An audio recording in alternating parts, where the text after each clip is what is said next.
Live from KSAT 12, the 6 o'clock news starts right now. Days after a string of shootings in San Antonio, police are working a new shooting this evening. This one at an apartment complex on the east side in the 200 block of Noblewood Drive. That's just off I-10. Officers getting the call around 4:45. Yeah, we are still working to get details on what exactly happened here, but the San Antonio Fire Department tells us one person was taken to the hospital. We do have a crew there and hope to have an update for you coming up in the next few minutes. The name has become synonymous with change, with disparity, even with hope. George Floyd. 1 year ago today, he died after a Minneapolis police officer, Derek Chauvin, knelt on his neck for more than 9 minutes in front of a horrified crowd of people. Local activists tell Courtney Friedman what work still needs to be done in San Antonio. Courtney joins us live now from City Hall. Courtney? Stephen, Easties, across the nation, people are turning inward on their own communities right now to look at what change has happened and what still needs to be done. That's happening right here in San Antonio. I spoke to local grassroots activists and organizations here locally who are not only pushing the envelope on police reform, but also on closing racial inequity gaps in San Antonio. The anniversary solemn yet powerful. Every single day I think about George Floyd. Stretching our concepts of reflection, giving way to many emotions ranging from anger, even strangely to gratitude. Gratitude of the timing of it when the world was just literally standing still and had nothing else to do but pay attention. There was no more excuses of, oh, I missed it. George Floyd's death awakened the activist in Valerie Reifert, who co-founded the grassroots organization Radical Registrars in San Antonio. We really did put protest to policy, and we started going out there and trying to make these laws change. The group registered about 1,000 voters last year and continues to inform people about what's on the ballot in each election. Her main current focus is police reform in the state of Texas. House Bill 831 would have banned chokeholds. House Bill 832 is the duty to render aid from other officers, and House Bill 833 is at lethal force. All of those bills got knocked out. She said what's left is House Bill 830. House Bill 830 would make it so that any traffic offenses that are finable, that you just get a ticket and you do not go to jail. I believe that would have kept over 60,000 Texans out of jail. But she's also working on broader local changes to rooted systematic racism. San Antonio is actually one of the most economically segregated cities in the United States. Everybody should have access to a quality education. Like, that's really where it starts. Everybody should have access to quality food. And she does mention days after George Floyd's death and the protests here in San Antonio, Mayor Nirenberg and other city leaders asked everyone to hold them accountable. And she plans to keep doing that along with other activists in the form of allocating funds and resources for things that she just mentioned, like housing, education, and food security. For now, we're live from City Hall. Courtney Friedman, KSAT 12 News. Thank you, Courtney. We also now know the name of the woman who was shot and killed yesterday in front of her children. San Antonio police have identified her as 28-year-old Samantha Lopez. However, officers still consider the man who was detained for questioning after the shooting as a person of interest. They also say there have been no arrests. Lopez had her 3 children, ages 2, 6, and 10, in the back seat of a double cab pickup when she was fatally shot. They were almost immediately taken from the scene by a neighbor who called their grandmother. There will be a candlelight vigil tonight at the Northeast Side apartment complex where it happened. We also have the identity of a man shot and killed yesterday. 24-year-old DeLon Lamont Weaver shot yesterday just before noon at the Antioch apartment complex. That's in the 1500 block of Upland Drive on the east side. San Antonio police say 26-year-old Keith Corley, the man who pulled the trigger. We're told he was arrested in Madison County yesterday and will be brought back to San Antonio to face a murder charge. New at 6, Governor Greg Abbott expected to sign a bill allowing Texans to carry handguns without a license. It's known as constitutional carry, and it's bringing mixed emotions. A local gun violence prevention organization strongly opposes this bill and calls it dangerous. Meanwhile, the president of a local shooting range welcomes the change, even though it could affect his business. Tiffany Huertas has a story. Removing these requirements for people to carry loaded handguns, both openly and concealed in public places, they are opening us up to people who may be well-meaning, but are just not prepared to carry in public. Becca DeFelice is part of the Texas chapter of Moms Demand Action for Gun Sense in America. She says the group opposes House Bill 1927 that would allow residents 21 and older who can legally possess a firearm in the state to carry a handgun in public places without a permit. Removing the requirements for individuals to receive that 4 to 6 hours of education, to take that live fire proficiency test, and to take the written test is really dangerous. This bill could impact different businesses like this shooting range in Converse. We normally teach about 150 to 200 people every month on the license to carry laws. Although there might be fewer people getting training, Josh Felker, the president of Lone Star Handgun Shooting Range, says they will just adapt to the new changes. We have to look at other approaches. We still have the firing range, which lots of people come out to practice and shoot. We still sell firearms. We'll still do training. Felker says he still supports the bill. We believe in your right to keep and bear arms shall not be infringed, that your rights to protect yourself and carry a firearm, as long as you have a lawful right to do so, shouldn't be licensed. Tiffany Huertas, KSAT 12 News. Two new faces running to represent the city's west side, with current councilwoman Shirley Gonzalez reaching the end of her four-term limit. The result of the June 5th runoff election will determine whether Terry Castillo or Rudy Lopez becomes the new District 5 council member. Garrett Berger talks with both candidates about their plans. I believe folks are ready for our bold policy. Terry Castillo was a substitute teacher and community organizer, working in housing affordability and healthcare, and she believes her experience will help her make changes. I've had one-on-one conversations with every city council member to push policy, so I know what it takes. I understand all the nuances of how the city runs. Well, District 5's subpar infrastructure is one big issue she's focused on. Castillo also wants to better fund programs to help the district's established communities, like the Under One Roof program. The reality is that property in District 5 for real estate investors is really cheap. But for the established communities, it's becoming very expensive. So in order to ensure that our community gets to enjoy all these new amenities coming to the district, that we stabilize our neighborhoods. I know you. How are you doing? Her opponent, Rudy Lopez, sees enhanced senior services as the district's biggest issue. We need to be taking care of our seniors. If that includes affordable housing, if that includes COVID relief, if that involves helping grandparents that are raising their grandkids now. Enhanced after-school programs, better infrastructure, and public safety also make his list. Hi, how you doing? He's a former civilian employee for the San Antonio Police Department, but it's his 8 years as the vice president, then president of the Thompson Neighborhood Association he thinks give him the leadership edge. I've brought projects into my community. I've built playgrounds. I've done a lot of grassroots work with my neighborhood association. Voters will make their own decision in the June 5th runoff election. Garrett Berger, KSAT 12 News. And early voting is now underway for the municipal runoff elections. Runoff races will be decided in districts 1, 2, 3, 5, and 9. We have the sample ballot and places where you can cast your vote right now on our website, KSAT.com. You can also find stories we've done on this year's election. It's in the politics section of KSAT.com. Election day, by the way, is June 5th.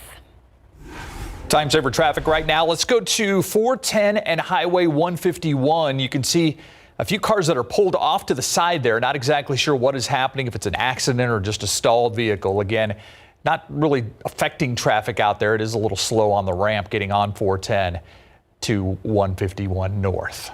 Well, as COVID-19 case numbers continue to decline, those still struggling to breathe has remained high. And if a ventilator is necessary, the largest analysis of hospitalized patients today shows most did not survive. Ursula Perry now with the device that helped the man who played Superman breathe decades ago, working to get COVID patients off these machines and breathing on their own. Behind these doors in this operating room, University Hospital's Raymond Anders was the first surgeon in the U.S. to implant a device called the Transera system to help struggling COVID patients breathe on their own again.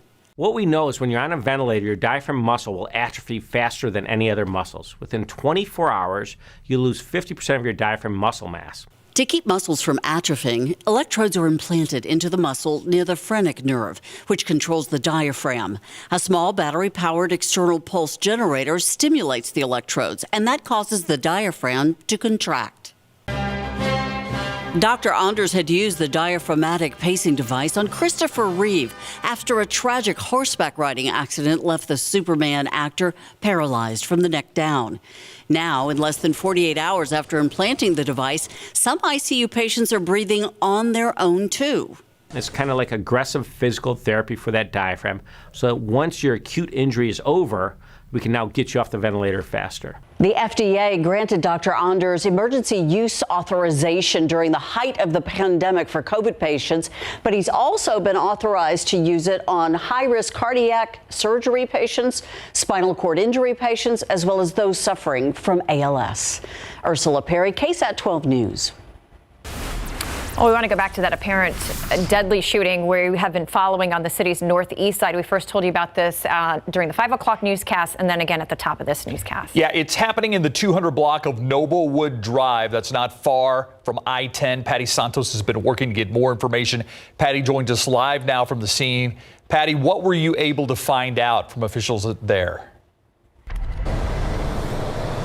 This is the Owlsbury apartment complex, Owlsbury Farm apartment. We have not gotten any official information from San Antonio police yet, but this is the scene that we're looking at right now. You can see police have surrounded that vehicle, the gray vehicle. I can tell you that this was reported as a fatal shooting. We're still trying to find out more, but we have seen, I have seen a yellow tarp, which usually indicates a fatality again, covering the other side of that vehicle. And as we were talking to some of the residents here, you can get a sense that this is something serious that some of them might have witnessed. It is broad daylight out right now. A lot of people out here with their children. Whatever it is that took place out here has definitely taken a toll on this community. And it looks like some family members have just started to arrive here, also just starting to get the word that it is not good news. But again, this is still a developing story. We're going to continue to stay here and bring you more as we get it, of course, online and tonight on the Night Beat. We'll send it back to you. All right, thank you for that update, Patty. Meeting time. Let's turn now to weather. Live cam giving us a look from afar of downtown. Yeah, kind of an interesting look there. What are we seeing there? Haze? Muggy look, yeah. Muggy, that's exactly what I was. That's a hazy, muggy look to our skyline, and we're feeling it outside. Gives us a bit of a heat index, makes it feel like it's warmer than the actual temperature. Start of the day at 74, that unseasonably warm temperature is a sign of the humidity, then topped out near 90. 1/10 of an inch of rain in the bucket at the airport today. I'm going to have some good news water-wise and rain-wise coming up in a moment. First, temperatures 80s to near 90. Castroville 90, Seguin 85, Bulverde 84, Bernie 82. This evening, just sticky outside with increasing clouds later tonight. I'm going to let you know what that means for viewing the lunar eclipse tomorrow morning. Coming right up.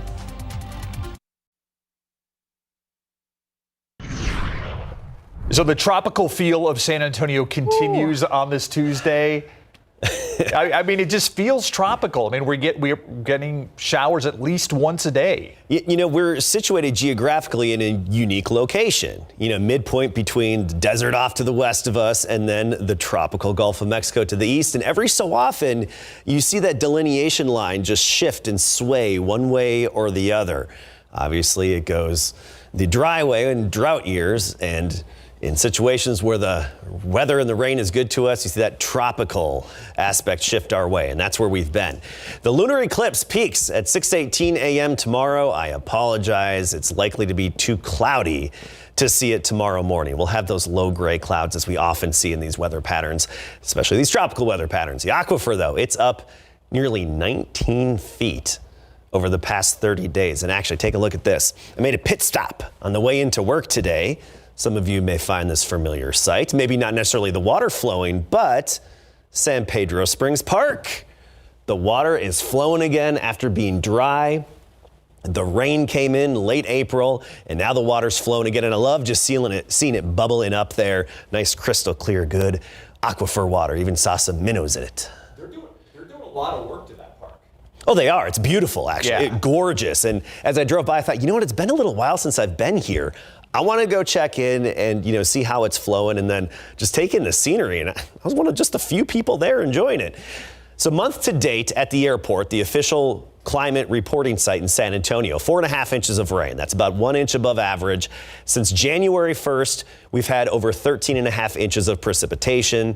That's about 1.5 inches above average. Notice how I say precipitation and not just rain. It's one of those unique years where we take the water equivalent of the snow that we got in February, and that goes toward our annual precipitation that we've received. Here's the drought monitor. I'm not going to zoom in over our area just because this is going to be updated on Thursday, and this right here doesn't take into account a lot of the recent rainfall. But you see, we really need rain closer to Laredo, Webb County, down in the valley as well, and especially West Texas. You look at the radar today, a lot of it's in East Texas. Another round of thunderstorms and showers there, a few along the coastal plain as well, so filling in that drought area, which is likely to be wiped away by the time we get the drought monitor on Thursday.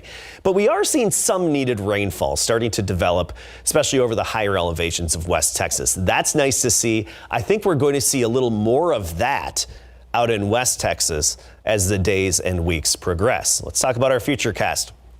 The action in Mexico likely to fall apart as it moves towards Valverde County.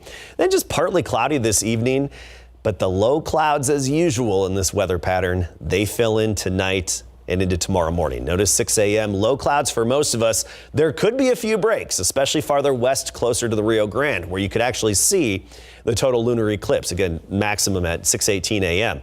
But most of us are going to be dealing with the low clouds, and you can thank the humidity for that and that southeasterly wind off the Gulf.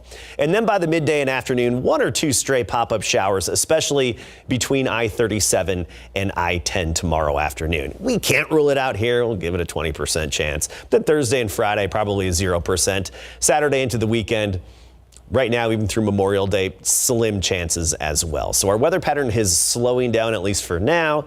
There are indications that it could ramp up again as we get into next week. 86 degrees now. Oh, that dew point, 74. That is sticky. That is tropical Gulf air in place. 88 Pleasanton, 94 Cotulla, 85 New Braunfels. Tomorrow morning, we'll start the day in the 70s. With that high humidity, dew points are up. The air temperature can't drop below that dew point, so we're stuck in the 70s in the morning. Then by the afternoon, a lot of us right up near the 90-degree mark, 87 Gonzales, New Braunfels, Canyon Lake about 87, and I think we'll hit 90 here and there, even in some parts of Bexar County. Partly cloudy by the afternoon, unfortunately. Low clouds obscuring the lunar eclipse for most of us in the morning. And by the afternoon, it's going to look and feel a lot like today, and highs near 90 to round out the work week, and really not changing much into the holiday weekend. All right. Thank you, Adam. All right. It's a bit of a math problem where getting a low number requires some big dollars. Oh, yeah, that's actually true, like $500,000. It all is about the changes that the NFL policy has made now regarding numbers for linebackers and even defensive backs. When we come back, what is the Cowboys controversy revolving around that number right there? And Dak is back. Coming up.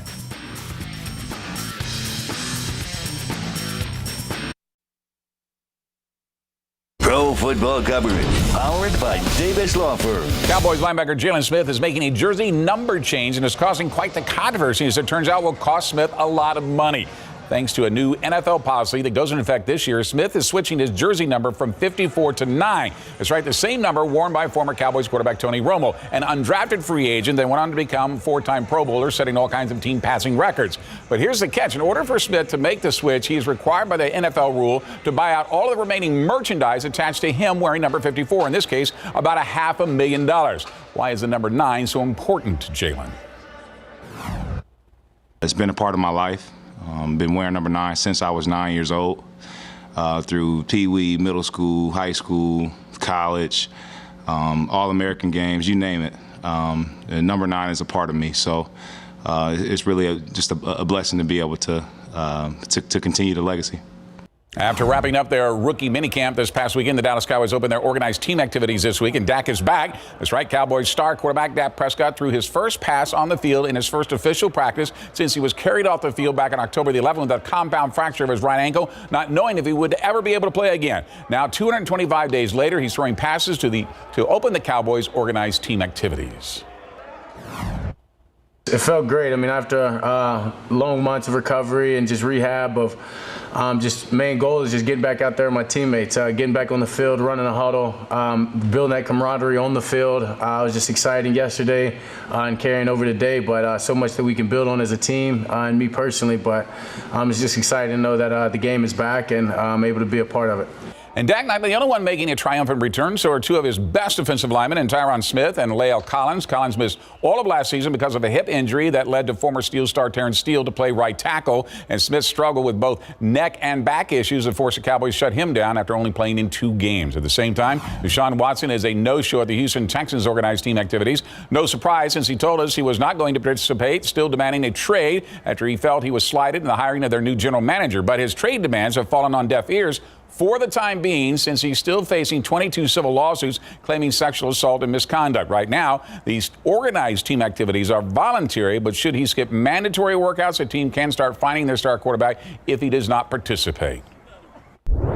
Spurs guard DeJounte Murray knows exactly what he's going to do this offseason, and he's letting us know. That's after his career year that included 5 triple-doubles in just 2 seasons after suffering a torn anterior cruciate ligament that forced him to miss the entire 2018-2019 season. His 15.7 points per game, 31.9 minutes per game, 7.1 rebounds, and 5.4 assists are all career highs, despite the fact the Spurs missed the playoffs for the 2nd straight season for the first time in franchise history. DJ was asked what will it mean to him and his young teammates to have a full off season since the pandemic began. I'm going to be around San Antonio. I'm going to make sure I'm helping, I'm working out, around them, building that brotherhood off the floor, doing fun things. And it's going to be really important, because we want to build, good habits and winning habits. I'm not a loser. I'm pretty sure none of them like losing. So the only thing is to, get after it on and off the floor and build something great. And the Spurs lose a tiebreaker when it comes to the NBA draft lottery. We have that for you coming up tonight on the Night Beats. All right. Thank you, Greg. We'll be right back.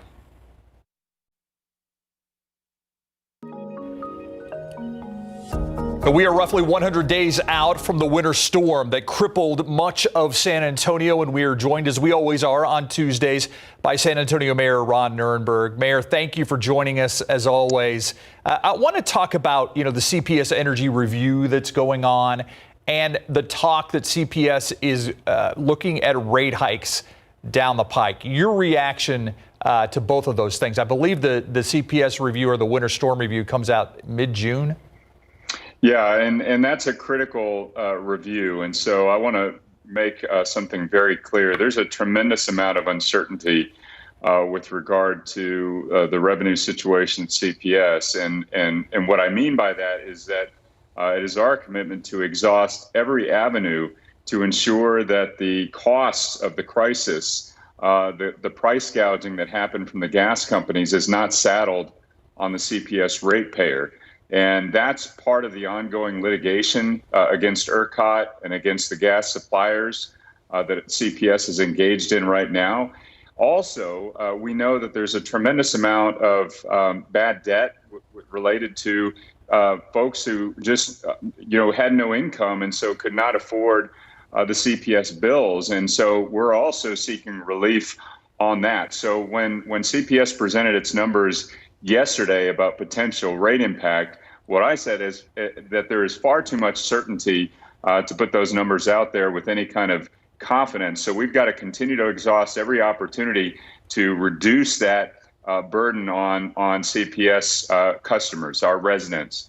And that is true, and it will remain true as we continue to move through the next several months on litigation, et cetera.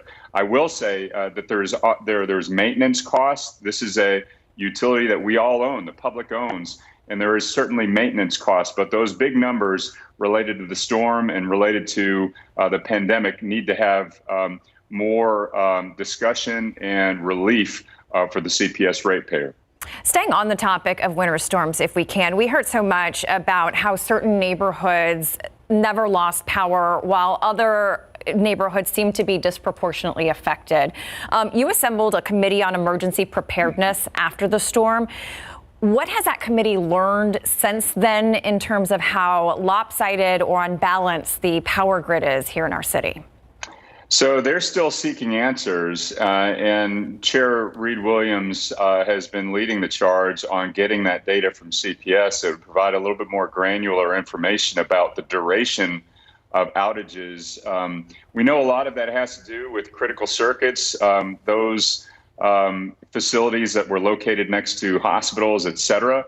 But that's part of the investigation process, just to really understand how those blackouts disproportionately affected certain parts of our community so that we can rectify that moving forward. Again, the whole purpose of the investigation is to, number one, find out what happened, and then two, how do we ensure that we're more resilient, that it doesn't happen again. So all of those answers that we are expecting in a report that's going to be made to the committee, to the council, and ultimately to the public starting on June 15th. You know, you talked about delinquent bills that are out there. I believe there's like $100 million. I talked to Paula Gold-Williams yesterday, the president and CEO of CPS Energy, something like $100 million. Are you making a pledge tonight to ratepayers that they won't be saddled with the bill, or is that just more of a goal for you and the city council? Again, our commitment is to exhaust every avenue in terms of relief, not just for the winter storm crisis that again was, we saw price gouging, we saw rule breaking at the ERCOT level that caused the kinds of bills that many utilities, including CPS, are receiving. That's number one. But the other relief that we're after is through the rescue plan and these other federal funds and state funds that are available specifically for utility assistance. The city of San Antonio has been for months now working on utility assistance through the emergency relief funds that we've had available. We need to continue to work on that at the state and federal level so that folks who have delinquent bills as a result of income loss during the pandemic are not saddled with that. We have to continue to work on that. Obviously, if we could get all those funds taken care of, we would, but it's going to take cooperation from state and federal leaders to help those at the local level, including CPS customers, but also across the state and across the nation. And that's what we're working towards. Shifting gears to talk a little bit about vaccinations. With summer upon us, I want to ask what vaccination efforts are going to look like over the summer. I know that San Antonio surpassed the 1 million mark, but we still have a long way to go. So can you talk a little bit about that? We do have a long way to go, but I do want to emphasize, Isis, that this community has been working together and has made extraordinary progress. And we've had a sub 3%, often sub 2% positivity rate for over 2 months now. And that's a credit to everyone who's been doing their part, whether it's wearing masks or ultimately getting a vaccine. And so we know now that roughly 60%, over 1 million people in this community have received at least one dose of the vaccine. And a full 50% almost, or just about 50% of the eligible population, 12 and up, have been fully vaccinated. What we're going to do is continue to move mobile pop-up sites throughout the community. We're also going to continue to have our mass vax sites available for folks to walk up without an appointment. And we're going to push those vaccines out as much as we possibly can, because ultimately our goal is that when fall rolls around, that students can go back to school, not just in person, but in person and with confidence. That will really get our economy back on its feet, is when schools can open safely, fully in person in the fall. But in the meantime, it's an all hands on deck effort to ensure that everyone gets vaccinated. And I'm also excited to say that we're hearing good news from Moderna.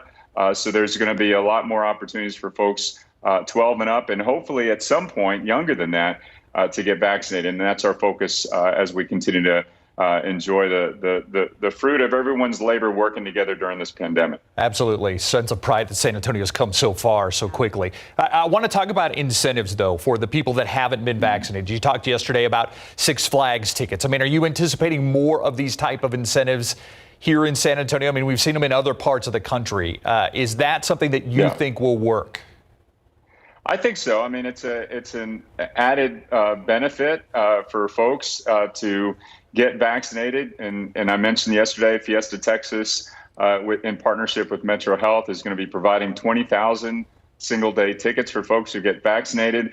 We know there's other organizations, businesses that are stepping up in a similar manner. We're hope to announce some more things over the next few weeks, benefits. But, you know, the most important thing is for everyone to get vaccinated because as these giveaways have shown, it's in everyone's interest to do so.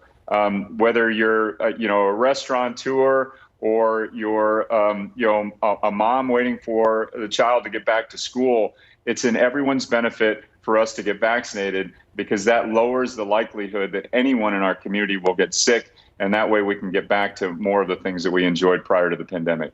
And finally, we can see there that the renovations at City Hall are complete. We love the new office. Tell us a little bit about that. Thank you. Well, this is the people's house. And as many folks know, the City Hall in San Antonio is one of the oldest continuously operating municipal facilities in the nation. It was built in the late 1800s, had not undergone a significant renovation, and therefore almost every system in this building was falling apart, from the mechanical, the electrical, the plumbing. There was flooding happening. And so about 3 years ago, we embarked on a historic preservation project so we can restore the dignity to the people's house. And it's finally complete after 3 years. There's enhanced security. Obviously, there's more public space. There's art hanging throughout the facility. It's not completely open yet, but it will be very soon. And I'm glad to be back in the old office, which has been, again, the mayor's office for San Antonio for over a century. The corner office nice, in one of the most beautiful buildings in town. So I'm glad that it's slowly reopening because it's had those fences around it for quite some time downtown. Yeah. Mr. Mayor, thank you for your time. Great to see y'all. Have a good evening. Thank you. We'll be right back.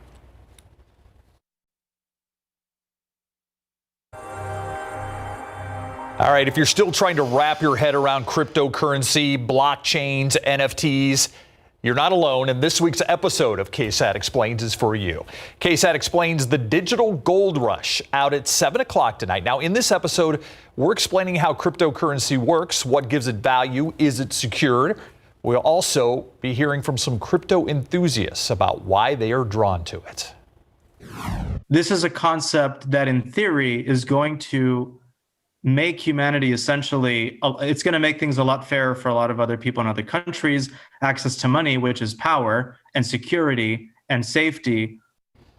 Again, KSAT Explains the digital gold rush, out tonight at 7 o'clock. We'll live stream the show on KSAT.com, the KSAT TV app, and KSAT's Facebook page. If you can't watch it live, we're going to post the full episode tonight on our website. Just go to KSAT.com/explains to find all about cryptocurrency. Sarah Spivey tried explaining to me what NFTs were. She understands it perfectly. Not so much. I just know know it stands for non-fungible token. Something like that, yeah. It's for not for television, like something inappropriate or something. Yeah, well, it stands for that too. Meantime, let's take a live look outside. Wow, look at those clouds, Adam. Yeah, it's nice. And we don't have any showers from those clouds around here. One little shower popped up in western Lavaca County. We really don't have much on the radar screen at the moment. And our rain chances are quieting down for a little bit. We'll still have that isolated chance, maybe a sprinkle or a shower late tonight and early tomorrow, which is what we had today.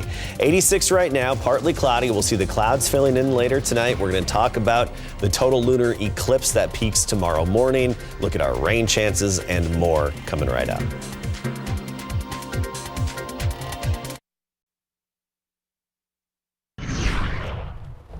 Well, it ended up being kind of a quiet day, but if you step outside, it feels like something's going to happen, doesn't it? It feels sticky. And it feels muggy. Yeah. It is. It's that tropical feel outside. So we had some downpours earlier today, this morning, 1/10 of an inch at the airport. That was nice to see. I think our rain chances are really dropping off quite a bit here for several days. There's still some opportunities, but not a whole lot. Let's talk about the total lunar eclipse, which is early tomorrow morning. The partial eclipse starts at 4:44 a.m. The total eclipse starts at 6:11. So remember, this is when the moon passes through the Earth's shadow. So that is when you have sun, moon, or sun, Earth, then moon. Okay. And so it peaks tomorrow morning. I'm not getting all into this right now because I don't think we're going to be able to see it. We'll have those low clouds in place as we often do in the morning, especially in this type of weather pattern. But if you're lucky and you happen to be up 6:18 a.m., look up. It's not ideal viewing conditions, even if we had a clear sky here in South Texas, but because it's close to moonset, but still something to look for if you get a few breaks in your clouds. But usually we just have those low, thick stratus clouds in the morning, and just like today, we should have it again tomorrow. A lot of activity East Texas today, even along the coastal bend. West Texas starting to see some rain. They really need it out in West Texas, and it's that time of year where you start to get those terrain circulations and terrain-induced showers, so I like to see that. And those showers in Mexico are likely to stay west of Valverde County. There's the off chance they could get clipped by a shower, but this FutureCast has that activity dissipating before it makes it there, and I think it's going to be less prevalent than even the FutureCast advertises it. You get into tonight, midnight, partly cloudy, but then the southeasterly wind from the Gulf of Mexico, our high humidity, they combine together.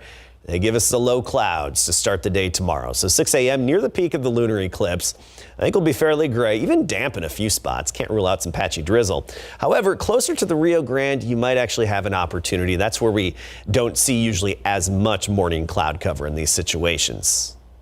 You'd be lucky to see it, but there's that slight chance out west. Then by midday, we clear up again. Just like today, we actually have a pretty sunny afternoon, but a sticky afternoon as well. And a few isolated showers popping up. I like how this FutureCast just has a couple, mainly east of town, closer to the Gulf Coast and closer to Houston. Those are the better chances of those pop-up showers and storms tomorrow. We still have a few isolated chances, 20% tomorrow, 20% Saturday, and even as into the early part of next week. A lot of, though, is dependent on what develops and happens in other parts of Texas and whether or not it can make it and actually does move our way and survive. So a lot of that's a wait and see. 86 right now, and there's that dew point. Oh, it's up there, 64 degrees. This is very, very humid air. Pleasanton, dew point is 75. New Braunfels, 74. We've got the high humidity everywhere, even along the Rio Grande, Del Rio. You've got a dew point of 70, and these high dew points are going to stay in place. We were lucky. We had a lot of frontal boundaries that swept away the humidity early in the spring, mid-spring, but now our luck is running up. It's that time of year. It's almost June, so here's the humidity. It's going to stay in place, and it's pretty thick as well. Helotes is now 89, 86 in Comfort, 89 Stinson, along with Castroville. Canyon Lake, we've got a reading of 82 degrees. And elsewhere across South Texas, we're mostly in the 80s, some 90s farther to the west and southwest of town. So let's go to tomorrow morning, 70s. Even mid to upper 70s in some spots. Beeville, 75, Cotulla, 77. 75 in Eagle Pass in the morning. It's that high humidity that gives us those unseasonably warm mornings. The afternoon, right near average, upper 80s to near 90. We'll call it 90 in Uvalde, 85 Canyon Lake, Gonzales 87, Stone Oak about 87, Elmendorf, Lavernia 88, and Seguin 87. A decent amount of sunshine once we shake free from those morning clouds, then just those patchy, fair weather, puffy clouds into the afternoon and a southeasterly breeze at 5 to 15. Looking ahead, we talked about those rain chances, staying on the low end, at least for now. Humidity's in place. Temperatures really not changing a whole lot. We're looking at mornings in the low 70s and highs 80s to right around 90 degrees. Thank you, Adam. In case you missed it, coming up next.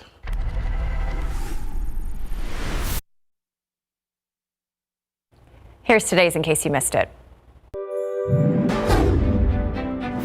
It's Tuesday, the 25th. A national missing children's database lists 56 people from the San Antonio area, 5 whom are now adults if they're still alive. Today on what is National Missing Children's Day, the Texas Center for the Missing, the National Center for Missing Children, SAPD, and Clear Channel launching a billboard campaign to help find Alani McCausland.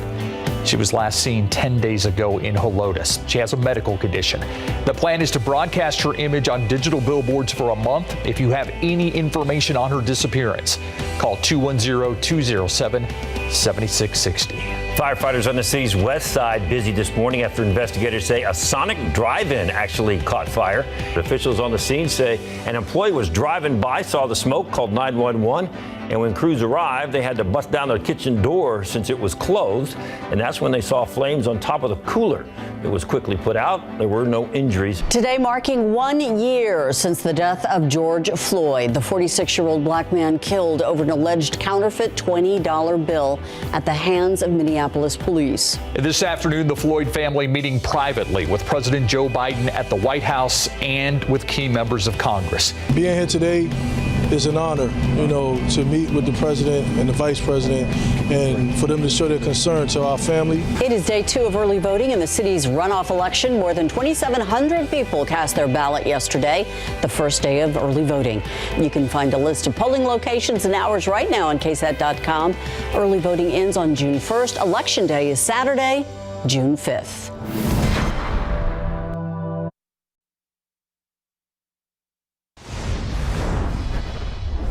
Americans hitting the road for Memorial Day will be paying more at the pump than in the last 5 years. The national average for the price of gas, just more than $3 a gallon. The U.S. hasn't seen prices this high since 2014. At least some of the price increase is left over from the cyber attack on the Colonial Pipeline earlier this month. While that supply pipe is back in full operation, some gas stores in the southeast aren't fully stocked yet. AAA expects more than 30 million Americans will travel on Memorial Day weekend. Big travel weekend weather around here, mostly agreeable. I do think it's going to be very sticky and humid as it usually is through the weekend, and really that's not going away anytime soon. Highs upper 80s, right near 90, just the off chance of a few showers or storms here and there. We'll keep you updated. Don't worry about that right now.